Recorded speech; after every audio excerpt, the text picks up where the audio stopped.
कहानी का उन्वान अमानत। किरदार ज़ैन एक दयानतदार और मेहनती नौजवान। बिलाल ज़ैन का दोस्त, थोड़ा चालाक मगर दिल का साफ। दादी अम्मा महल्ले की सबकी प्यारी और अक्लमंद बुजुर्ग खातून। कहानी।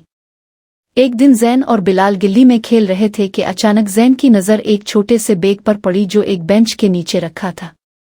ज़ैन ने इसे उठाया, खोला तो इसमें काफ़ी रकम और कुछ कागजात थे। बिलाल फौरन बोला, चुल्लू ये पैसे रख लेते हैं, किसी को क्या पता चलेगा।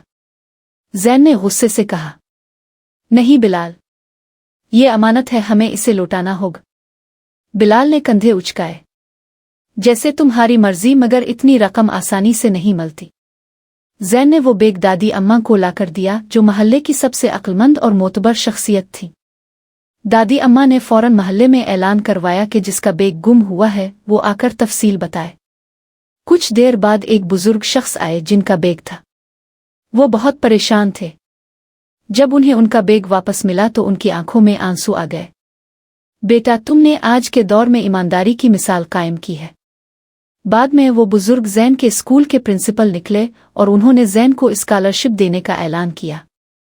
बिलाल ने शर्मिंदगी से कहा, ज़ैन, आज मैंने सीखा कि ईमानदारी वाकई सबसे बड़ी दौलत है। इखलाकी सबक।